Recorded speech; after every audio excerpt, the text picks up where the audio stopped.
What would it take for you to get to the stage where you are Jurgen Klopp out, or for Jurgen Klopp to be under serious pressure as Liverpool manager? Now, I thought about this for a while, and my instinct is to say there's nothing. There's absolutely nothing that could make me turn against Jurgen Klopp. But I thought about it, and I thought that that's just a cop-out answer for me. So why not explore what I think he's doing wrong, what I think it might take for me to get to that point, and ask you guys, of course, to let me know your thoughts on the situation or the subject in the comment section. This video is being brought to you with thanks to Surfshark. Surfshark is an app or browser extension that allows you to browse websites in other countries and keep you safe and secure from hackers. Surfshark allows you to virtually travel the world with just the tap of a finger. As an example, we here in Ireland can Afflix? What is Afflix? We here in Ireland can watch other countries' Netflix libraries, unlock UK services such as BBC iPlayer, and of course that all-important Spanish DAZN account for football. Surfshark keeps you safe and secure by covering up everything that you do online. When your device connects to the internet, all this information is, in a way, blurred out. This is particularly effective when you're out and about on public Wi-Fi, maybe you're in college or at a cafe. It keeps your information safe and secure from hackers. With a Surfshark, just ask Surfshark. Just here, have a Surfshark. Johnny? Mildred, Surfsharks? Surfshark allow you to use unlimited devices on just one subscription, meaning if you so wish, you can grant access to your friends and family. On top of that, Surfshark offer a 30-day money-back guarantee. If you don't like it, they refund you. It is that simple. Our sign-up offer gives you a whopping 83% off. That's right, I did say 83% off and 3 months additional free.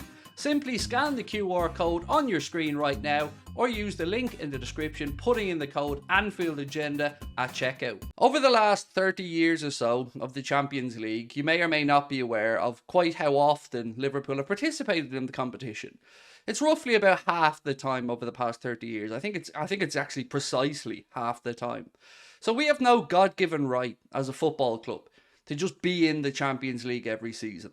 It is very difficult to qualify from England because of the sheer competition. If you look at Spain, Italy, Germany, and a couple of other leagues, you will see that there is a lot less jeopardy for teams involved in the races for the Champions League places. So for us to be in there consistently since Klopp came in, and yes, I'm aware that the first season Klopp was in, we did go to a Europa League final, but push that aside, we've been relatively steady in the competition.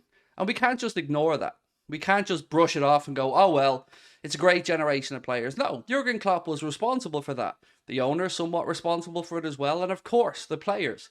So we need to start off with an understanding that Jurgen Klopp has done a lot of very, very, very good things that we haven't seen at Liverpool Football Club, particularly in my lifetime. Of course, I'm talking about a league title. I'm talking about winning every competition there is to win. Granted, it's been one of each, but it's still one of each. So it's going to take a lot for me to get to the point where I'd potentially be Jurgen Klopp out. Now, the Premier League, as I said, is a much more competitive league, and it's getting more and more competitive as each season goes by. So we need to be at the top of our game. And I think it's fair to say that there have been some questionable calls from Jurgen Klopp this season, be it around the need for a midfielder, be it around his substitutions, his in-game management. Other people have been quite critical of Jurgen Klopp for the favouritism that he's shown to certain players. And I take all of that with a pinch of salt, because I do believe there is favouritism. But I believe every manager has favourites. And I also believe that the favourites are generally people who have performed for the manager and people who have gone out there and helped him to be the success that he has been. Jordan Henderson's, Mohamed Salah, Virgil van Dijk, Alisson Becker, Bobby Firmino, Sadio Mane, the list can go on and on and on. But football is a results business, and football is a what have you done for me lately business. And this season we are starting to see what I would really consider the first signs of cracks under Jurgen Klopp. Now, I don't know as of yet if this is purely down to the ageing of the squad, if it's down to the manager making some questionable decisions, or if it's down to the owners not refreshing the team. But we do need to get to a stage where I say what would be enough for me to be Klopp out. So I thought about it, and this is what I've come up with. I think I'd need to see 2 to 3 years back to back of us not being qualifying for the Champions League and us not being playing in Europe's most prestigious competition Because it's very easy for us to get complacent as fans, and we talk about the players, and we talk about the manager and the owners becoming complacent, but it's the same for us as fans, right? We get spoiled very quickly, and I definitely consider myself in that bracket. You know, I remember the Europa League campaigns. I remember the celebrations when we beat Borussia Dortmund when Dejan Lovren scored that late header. If you would have told me the consistent success we would have had over the coming years with Jurgen Klopp, be it league challenges or going deep into the Champions League, I mean, we've been to 3 finals under Jurgen. I would have bitten your hand off for that. But when you're in that moment, right, when you're in there with the manager and you're used to winning and you're used to competing and you're used to seeing your team go out there and sometimes do the unthinkable like that Barcelona comeback, you do get spoiled very quickly. And it's understandable, it's human nature. So I'm trying to be cold and calculated with this. So as I said, I'd want to see 2 or 3 years of no Champions League football. But I think it'll come down to how ruthless Klopp's going to be. Because I think we are at a stage where we need to see our manager just be honest, have some frank conversations with some people in that dressing room and remove people who aren't good enough. I'm talking about your Curtis Jones, probably your Joe Gomez.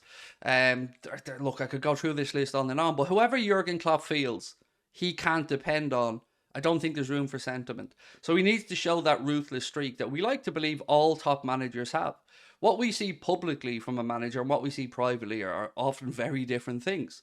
So yes, he has to publicly defend his players, and yes, he will publicly defend the owners at times, but I want to know his real thoughts. So if he just goes with the status quo, if we end up this summer perhaps not bringing in a Jude Bellingham or a Declan Rice and end up instead with like Mason Mount and Matthias Nunes or Ruben Neves, or we don't get that star midfielder that we know that Jurgen Klopp needs to start this rebuild properly, then I'm going to hold the manager somewhat accountable for that because he hasn't spoken out against it. So we can only assume that he's kind of happy with the situation or he's okay with the situation.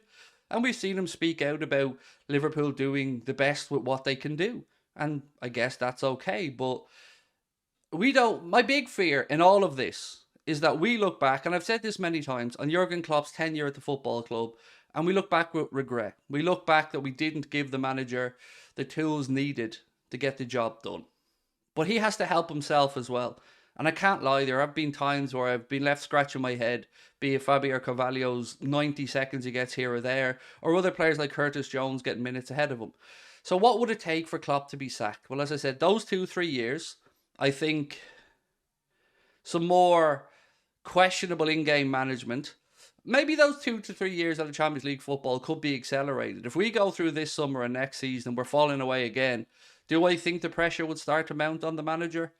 Probably yes. But I do think that Jurgen Klopp is no fool. I think Jurgen Klopp would walk before he was pushed. And I don't think it would be a good outcome for any of us to be calling for the manager's head. So I'm still not sure if I'd ever get there. But what would it take? Probably what I've said. 2-3 years out of the Champions League. No real challenges in the Premier League. But they kind of go hand in hand, don't they? If you're not in the top 4 places, you're not challenging, you're also not in Europe. And I don't really care about the domestic cups, but I would like to see a return to a more crazy style of football, a more ruthless style of football, a more physically demanding style of football. But the manager also needs to understand that you can only get so much juice out of an orange. You can only squeeze these players so much. And we need young, hungry, aerobically fit players to come in and play Jurgen Klopp style. And we don't have that at the minute with the aging midfield that we have. So he needs to be held accountable for that as well. But what I don't like is the likes of Didi Hamann coming out and saying that he would like Jurgen Klopp to go this summer, that he's done as much as he can and that Liverpool are regressing. I don't think any one factor can be blamed for why we are regressing. And by the way, there will be a video coming up where I give you the 5 reasons that I think Liverpool have regressed and what we need to do to address them. So it's going to take an awful lot for me to get to the point where I'd be Jurgen Klopp out. But I want to know what it would take for you to get to that point. I don't know if I'd be there before his contract is up. I'll be honest with you. I'm looking at a manager who has given me the greatest time supporting this beautiful football club that I've ever had. So it would take a hell of a lot. I will question him. I will moan about him. I will nitpick for decisions he makes. But would I ever call for his head? It would take an awful lot. An awful lot. And I don't think that would happen before his contract runs out. So that's my take on it. Over to you.